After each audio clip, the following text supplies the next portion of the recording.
Olá pessoal, tudo bem? Vamos iniciar mais uma aula de literatura. Hoje, um pouco ainda no clima de São João, de São Pedro. Nós ficamos aí com nossa aula bem no meio, né? Entre esses 2 dias tão especiais para nós nordestinos, né?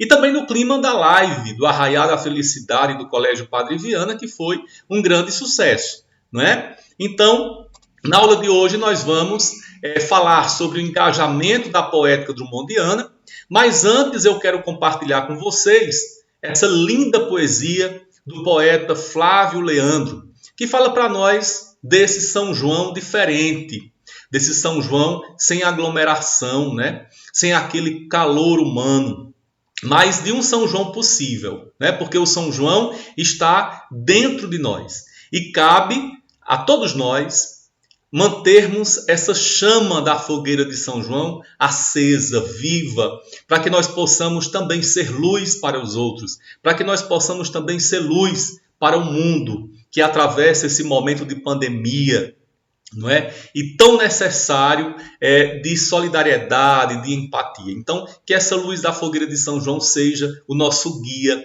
nessa travessia desse momento tão difícil. E aí Flávio Leandro diz o seguinte para nós: vai ter São João. Tem São João no tecido que vem da flor, na espiga que João plantou, na couraça que abraça o pé, nas receitas que Val deixou, simpatias que são de amor, que assim seja se Deus quiser. Vai ter São João no casebre caindo ao chão, no palácio em construção, dentro de quem quiser e puder. Vai ter São João no apê ou no casarão, no hospital da restauração, lá na laje do Zé. Ei, José, vai ter São João nos terreiros do meu sertão. Sua casa é um bom salão, o arraiá tá de pé, bote fé. Enquanto houver sanfona e um arrastapé, e o toque da zabumba numa solidão, o grito do triângulo na mão da mulher, pode crer, vai ter São João. E quando essa fogueira que habita em nós reacender a chama do meu coração, se a fala nordestina não perdeu a voz, pode crer, vai ter São João. E aí vocês podem acessar os aplicativos de música para ouvir essa linda canção, uma canção inspiradora. Realmente uma grande obra de arte de Flávio Leandro. Nós vamos, nesse slide, retomar um pouco da aula passada, né? Lá nós estudamos as várias faces dos poetas de 1930. E quais poetas nós conhecemos lá na aula passada? Murilo Mendes, Jorge de Lima, Cecília Meirelles, Vinícius de Moraes e Mário Quintana. Hoje nós vamos conhecer mais um dos poetas desse período aqui, tá certo? Mas eu pedi que vocês resolvessem as questões 6 a 8 da hora de estudo e também as questões das páginas 40 e 41 do livro integrado, que é o livro de vocês. É a apostila. Então, nós vamos começar corrigindo essas questões. A questão 6 a 8 da hora de estudo em primeiro lugar, tá certo? Nós temos aí um texto de Jorge de Lima, chamado Mulher Proletária, e sobre esse texto o enunciado diz: Jorge de Lima é um poeta representativo da segunda geração modernista. Analise as proposições abaixo acerca dos recursos expressivos que constroem a imagem da mulher proletária. Então, o que é que nós podemos observar aqui? Na afirmativa 1, as metáforas fábrica e máquina humana são, de certo modo, desveladas pela construção parentética fábrica, filhos, e é uma afirmativa correta.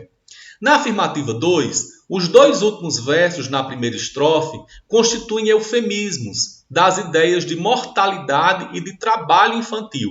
Lembrando que o eufemismo é uma figura de linguagem que suaviza expressões de um forte impacto, tá certo? Como é o caso da morte e do trabalho infantil. Então, essa afirmativa 2 também é uma afirmativa correta. Na terceira, o trocadilho entre prole e proletária assinala a função social da mulher no contexto do poema, não é? Que também é uma afirmativa correta. A quarta, a gradação na segunda estrofe aponta para a submissão da mulher e para a salvação do homem operário, mas não é essa a temática do texto, então essa afirmativa é equivocada. A quinta, os últimos versos do poema sugerem que o trabalho da mulher pode levar a sua família à ascensão social e o texto não tematiza essa ideia, então a quinta questão também está errada. Portanto, somente 1, 2 e 3 são as afirmativas corretas e vocês devem marcar aí a letra C, ok? Na sétima questão, nós temos um texto de Cecília Meirelles e após a leitura desse texto, o enunciado pergunta: a poesia de Cecília Meirelles constitui esboços de quadros metafísicos, o que pode ser comprovado no texto por meio de uma atitude reflexiva do sujeito poético a respeito do amor como ideia. Então, é essa afirmativa 3 que vocês devem marcar, porque só ela é a correta. Continuando, a questão 8 nos apresenta um texto de Carlos Drummond de Andrade, chamado No Meio do Caminho, não é? E sobre esse texto, a letra A pergunta: quanto aos aspectos formais, identifique no poema duas rupturas em relação às estéticas acadêmicas anteriores, que eram mais tradicionais. Então, o que é que a gente observa? Os versos brancos e livres é uma ruptura. A temática aparentemente banal também é uma ruptura. E a repetição de versos e ideias. Então, o enunciado pede apenas duas rupturas, mas aqui nós colocamos 3 possibilidades de resposta para vocês, tá certo? Então, fiquem à vontade se quiserem acrescentar a terceira ruptura aí nessa questão, ok? Voltando às questões, que sentidos podem ser atribuídos à pedra mencionada no poema? Então, nós podemos responder aí na letra B que essa pedra pode representar qualquer obstáculo enfrentado no cotidiano, tá certo? A letra C pergunta: explique por que, do ponto de vista temático, o poema de Drummond pode ser considerado moderno. Então, a resposta possível seria: porque Drummond se remete a uma problemática da vida moderna, na qual um pequeno problema pode tomar proporções enormes. Na letra D, uma das marcas da poética de Drummond é a ironia. Identifique e explique no poema o uso da ironia. Então, a ironia, nesse poema de Drummond, está presente pelo fato desse acontecimento não ter nada de especial que o torne inesquecível. Tá certo? Vamos avançar aqui na correção agora das questões que estão aí nas páginas 40 e 41. Leia o trecho do poema Pátria Minha e responda às questões propostas. É um texto de Vinícius de Moraes, que vocês já fizeram a leitura antes da resolução, e agora nós vamos direto para as questões. Na letra A, sabendo que Vinícius de Moraes serviu na embaixada norte-americana na época em que escreveu esse poema, identifique o sentido que a palavra exílio adquire nesse contexto. Então, por estar fora do Brasil, sua pátria, o eu poético tem saudades de seu país e se sente como um desterrado, como um exilado. O exílio, nesse caso, é voluntário e não obrigatório, como ocorre em situações ditatoriais, por exemplo. Na letra B, um dos recursos na construção do poema lido é a utilização da intertextualidade.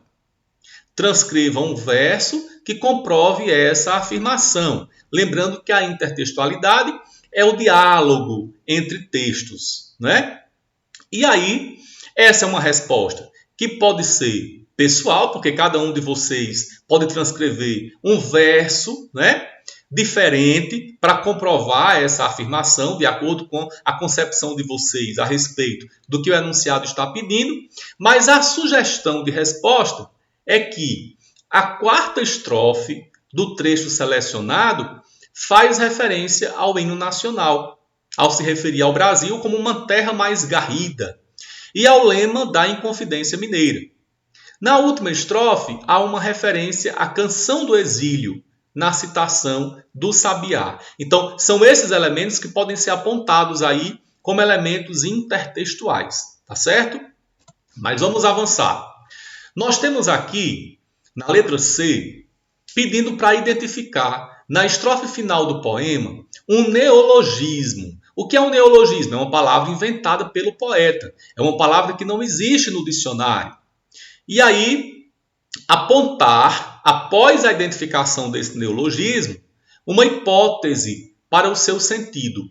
Então, o neologismo é avigrama. E qual sentido que nós poderíamos atribuir a essa palavra, né? Que seria um telegrama enviado por meio de aves, tá certo? Na letra D, ao se referir à pátria, o eu poético utiliza uma série de imagens que se remetem ao feminino.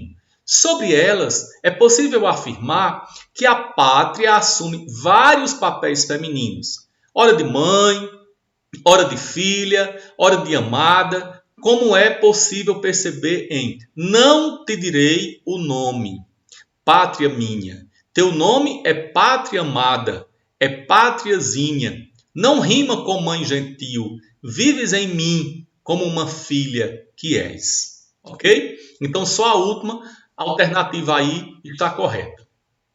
A questão 2 pede para ler o poema de Murilo Mendes, chamado Pré-História. E na letra A ele pergunta, identifique a métrica do poema, comprovando sua resposta com a escansão de 2 de seus versos. Então esse poema aqui, ele apresenta versos heptassílabos ou redondilha maior, tá certo? O verso heptassílabo ou redondilha maior é o verso que possui 7 sílabas poéticas. Então, nós temos aí os 2 versos, né, sugeridos para resolução. Mamãe vestida de rendas, e aí tem toda a separação, ó. Mamãe vestida de rendas. E o outro verso, tocava piano no caos. Tocava piano no caos. Então, nós temos aí, na contagem, na metrificação, na escansão, o resultado de 7 sílabas poéticas. E aí, quando se encontra 7 sílabas poéticas num verso, nós chamamos esse verso de verso heptassílabo ou de redondilha maior. O verso heptassílabo é uma denominação mais moderna, certo? E a redondilha maior é uma denominação mais antiga, que remonta à Idade Média, quando só existia esse tipo de medida lá, né? Ou redondilha maior ou redondilha menor. Redondilha maior com 7 sílabas poéticas, redondilha menor com 5 sílabas poéticas, tá certo? Na letra B, transcreva uma passagem do poema na qual se evidenciem imagens surrealistas. Justifique brevemente sua escolha. Aqui também pode ser uma questão, uma resposta pessoal, tá certo? Mas como sugestão, nós colocamos o seguinte.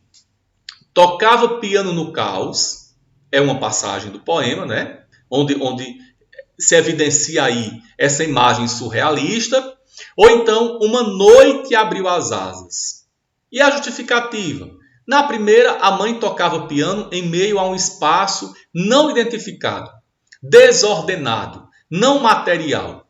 Na segunda, a mãe tem asas e voa rumo à morte, como se vê no verso final do poema. Então, na letra C, interprete, com base na leitura do poema, o que aconteceu com a mãe do eu poético.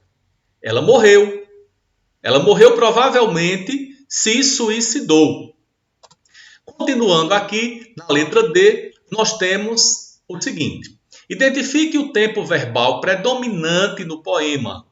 Em que tempo se encontra o verso final do poema? Que sentidos podem ser atribuídos a essas escolhas? Então, o tempo verbal predominante do poema é o pretérito perfeito do indicativo, né? Significa que a ação foi totalmente concluída. Abriu, equilibrou-se, olhou, né? Então, o verso final está no presente do indicativo, que indica que a ação está sendo realizada neste momento. cai. Então, nesse caso, o presente é utilizado com a função de narrar fatos passados para conferir a eles a noção de atualidade. Trata-se do presente histórico, né? Então, após a morte da mãe, esse é o tempo que passou a vigorar na vida do eu poético. Na letra A, aliás, na letra E, considerando sua resposta aos itens C e D, explique o título do poema. A pré-história do sujeito poético seria o tempo antes da morte da mãe. Sua história teria se iniciado após sua morte e vigorado desde então. E aí, nós encerramos a correção da atividade da última aula e vamos iniciar agora o estudo sobre a temática da aula de hoje, que é o engajamento da poética drummondiana. Com qual objetivo? Nós vamos estudar esse conteúdo hoje. Com o objetivo de aprofundar a compreensão a respeito do aspecto social presente na poesia de Carlos Drummond de Andrade. Tá certo? E aí, Carlos Drummond de Andrade vem completar esse rol de poetas da segunda geração modernista. Ok? É um conteúdo que está aí na página 42 até a página 45 do livro de vocês. É indispensável a leitura na íntegra desse material no livro de vocês, para que vocês possam associar aos tópicos que estão no slide e assim fortalecer essa aprendizagem, tá certo? Lembrando que no decorrer do estudo, se vocês sentirem alguma dúvida, é só entrar em contato comigo. A gente conversa e esclarece a dúvida que porventura venha a surgir, tá certo? Então, sobre o engajamento da poética drummondiana, a primeira coisa que nós precisamos entender é que Drummond, Carlos Drummond de Andrade, é considerado um dos mais importantes poetas brasileiros de todos os tempos, tá certo? Por quê? Porque ele teve produções não apenas no campo da poesia. Mas Carlos Drummond de Andrade, além de poeta, foi contista, né, porque escreveu contos, foi cronista, porque escreveu crônicas, além de tradutor. Ele traduziu vários clássicos mundiais para a língua portuguesa. Tá certo? Então, Drummond era um escritor que observava o mundo ao seu redor como um enigma a ser desvelado. E ele considerava que esse mundo sempre apresentava uma circunstância a ser comentada. Então ele era um grande observador do mundo, da vida, das coisas, das circunstâncias. Tá certo? Então, gente, vejam bem, Drummond nasceu 1902, no início do século XX, e faleceu em 1987, já quase no final do século XX. Então, Drummond viveu em torno de 85 anos. Né? Drummond foi privilegiado por ter praticamente atravessado todo o século XX. Então, ao longo desse século XX, ao longo desses 85 anos que Drummond viveu, ele presenciou fatos históricos marcantes. E, diante desses fatos históricos marcantes, ele sempre dedicou o seu olhar atento a vários aspectos dessa realidade. Não é? Nem todo mundo foi capaz de registrar os aspectos que Drummond registrou, tá certo? Diante desses acontecimentos, desses fatos históricos marcantes. Então, além de tudo isso, Drummond também foi um poeta de memória, porque ele foi recompondo um passado cuja lembrança nem sempre era agradável, tá certo? Mas a sua poesia não se prendia a um tempo preciso. Mesmo quando fazia alusão a um acontecimento conhecido pelo leitor, aquela temática, aquela poesia não estava presa somente àquele tempo preciso. Um dos temas recorrentes na poética de Drummond era a reflexão sobre a função do poeta, o papel do poeta no mundo. Né?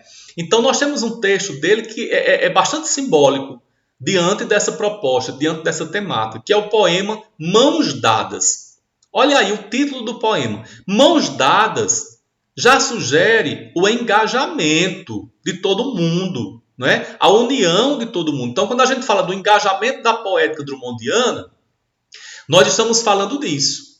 É uma poesia engajada nas reflexões sociais, contemporâneas, não é? Motivadas pelos fatos históricos que estão acontecendo ali, naquele momento, que estão afetando a sociedade. Então, o poema Mãos Dadas é um de seus escritos mais emblemáticos nesse sentido. E aí, coloco aqui para vocês, e também na apostila, certo? Mas aí, eu gostaria de fazer a leitura desse texto para vocês. É um texto curtinho. Acompanhem aí no livro de vocês, não é? É um texto que diz o seguinte: não serei o poeta de um mundo caduco. Também não cantarei o mundo futuro. Estou preso à vida e olho meus companheiros. Estão taciturnos, mas nutrem grandes esperanças. Entre eles, consideram a enorme realidade. O presente é tão grande, não nos afastemos. Não nos afastemos muito. Vamos de mãos dadas. Não serei o cantor de uma mulher, de uma história. Não direi os suspiros ao anoitecer, a paisagem vista da janela. Não distribuirei entorpecentes ou cartas de suicida. Não fugirei para ilhas, nem serei raptado por serafins. O tempo é a minha matéria, o tempo presente, os homens presentes, a vida presente. Olha que texto lindo, não é? De Drummond. Então, nesse texto, que é um dos poemas mais conhecidos de Drummond, né? Ele discute o fazer poético. Ele discute a relação do poeta com o mundo. E ele chama a atenção, não é? A presença no poema da ideia do compromisso com o outro. Veja que poema atual esse de Drummond também, não é? Nós estamos aí atravessando esse momento de pandemia.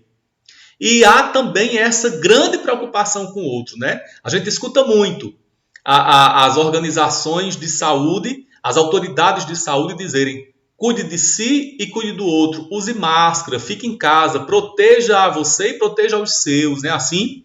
Então, nesse contexto, esse texto de Drummond também pode ser ilustrado como esse modelo de compromisso, esse apelo para o compromisso com o outro, em um mundo em destruição. Na época que Drummond escreveu esse texto, pela guerra. Hoje, pelo coronavírus, não é? Então, nesse mundo de destruição, os homens, segundo Drummond, não devem se ausentar. Pelo contrário, eles devem se alimentar de esperanças. Tá certo, gente? Então, no caso da pandemia, permanecer em isolamento social, evitar aglomerações, mas alimentar a esperança de que tudo isso vai passar e de que nós seremos vitoriosos, apesar de toda a tragédia que o coronavírus está causando no mundo inteiro. Então, esse poema, Mãos Dadas, faz parte do livro Sentimento do Mundo, que foi publicado em 1940, isto é, em meio à Segunda Guerra Mundial. Então, os poetas da segunda geração modernista, que produziram sua literatura de 1930 até 1945, viram todo o contexto da Segunda Guerra Mundial. Tá certo? Atravessaram aquele momento tão difícil para o mundo inteiro também. Então, os poemas desse livro, eles apresentam uma visão pessimista da realidade. E não dá para ser diferente, porque Drummond enfrentava um contexto de guerra, com muita destruição, com muita morte, não é? Então, do ponto de vista formal, tem-se a escolha do verso livre, que é uma característica da poesia moderna. O verso livre é um verso que não se preocupa com a metrificação, não se preocupa com a regularidade das sílabas poéticas. Significa dizer que todos os versos desse poema têm tamanhos diferentes, tem uma qualidade, tem uma quantidade de sílabas poéticas diferentes, não é? E que se aproxima da fala comum, se aproxima da coloquialidade, que é uma herança do modernismo no Brasil desde a primeira geração, tá certo? E é uma característica típica do modernismo também, ok? Então veja bem, o poema defende a solidariedade como um posicionamento político mesmo, não é? E olhe como nós mais uma vez esbarramos nessa atualidade do poema de Drummond, porque hoje a solidariedade é um dos apelos que as autoridades vêm fazendo, que os grupos sociais vêm fazendo, não é? Tem muita gente sofrendo, tem muita gente passando necessidade durante essa pandemia. E aí, a palavra de ordem também é solidariedade, além de se cuidar, além de se prevenir, não é?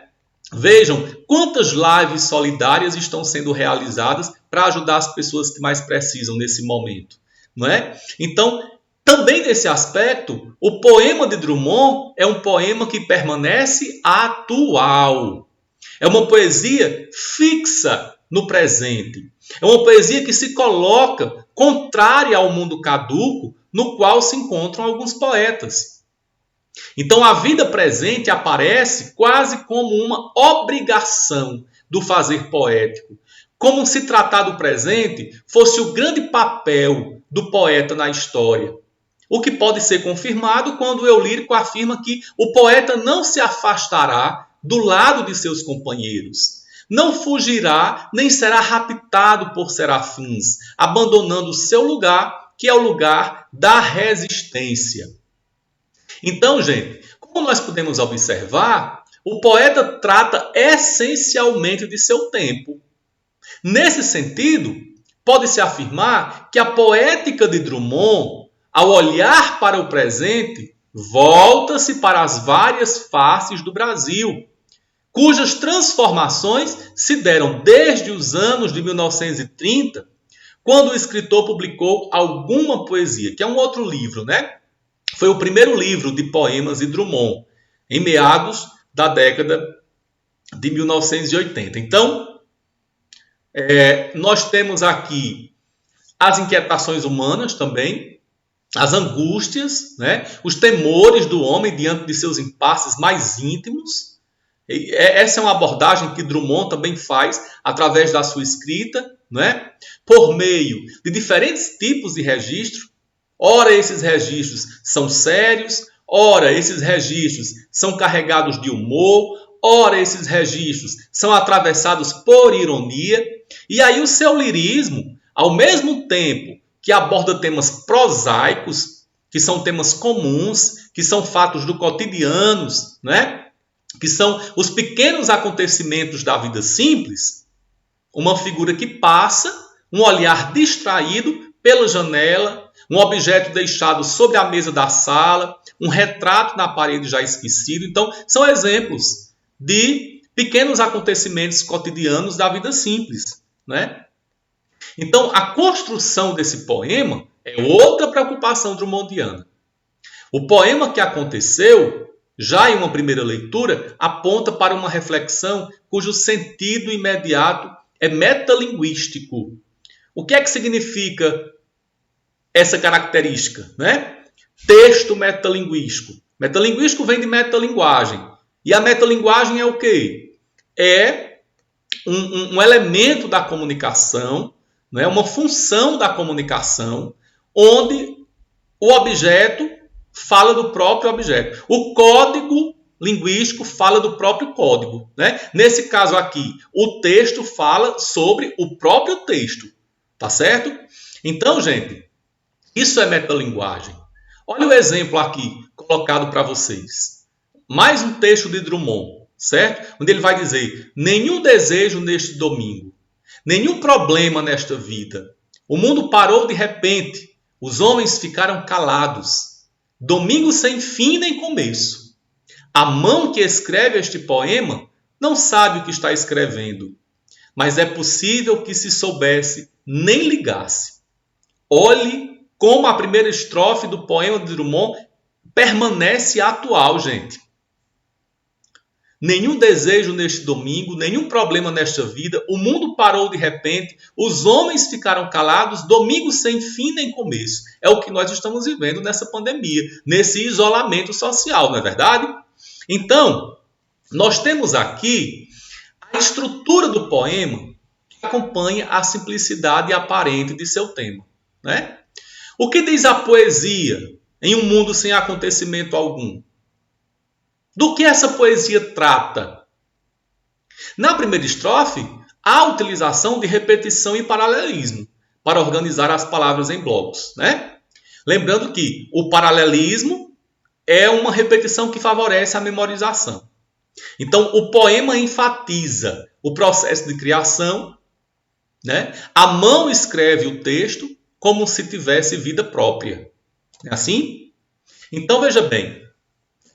O que nós vamos perceber de toda essa produção aqui é que o poema apresentado marca sua existência sem que seja necessário reportar-se à realidade, né?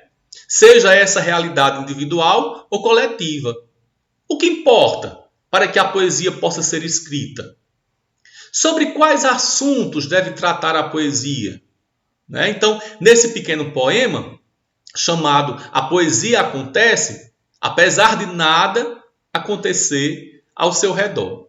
Então, gente, continuando aí, é importante entender que a mão escreve como se tivesse vontade própria, como se fosse desconectada de uma consciência que a utiliza para falar sobre o que quer que seja.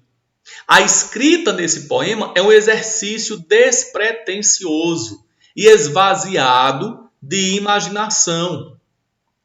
Olha um outro texto de Drummond, chamado Cidadezinha Qualquer. Casas entre bananeiras, mulheres entre laranjeiras, poema, amor, cantar. Um homem vai devagar, um cachorro vai devagar, um burro vai devagar. Devagar as janelas olham. Eita vida besta, meu Deus. Olha aí. Nesse poema, nós temos, em primeiro lugar, a ausência de verbos. Mas essa ausência de verbos, ela acontece por acaso? É claro que não. Quando Drummond escreve esse poema com ausência de verbos, ele está querendo demonstrar a ausência de ação nessa cidade. Não é? A cidade é tão pequenininha, que é tão monótona, né? É tão provinciana, que não tem ação nenhuma, não tem o que fazer nessa cidade. É uma cidade sem movimento, é uma cidade atrasada, é uma cidade parada no tempo. E aí Drummond contraria, ou pode contrariar, a expectativa de muita gente, de muitos leitores, né? Que pelo título talvez imagine que Drummond vai enaltecer a cidade pequena com seus aspectos positivos que toda cidade pequena tem. Mas aí ao longo da leitura a gente percebe que não é isso que acontece. Não é? A repetição do termo devagar também ajuda a criar no poema essa sensação de imobilidade, de lentidão, né? de passividade. Então, compreendendo esses textos que nós colocamos aí como exemplo da produção de Carlos Drummond de Andrade, nós vamos resolver as questões 9 e 10 da sessão Hora de Estudo, tá certo? Resolvam em casa, depois mandem para mim. Essas atividades devem ser enviadas para mim até a próxima semana, até quinta-feira da próxima semana, tá certo? Então, por hoje é só. Muito obrigado. Um grande abraço a cada um de vocês. E não esqueçam, continuem estudando em casa, ok? Tudo de bom.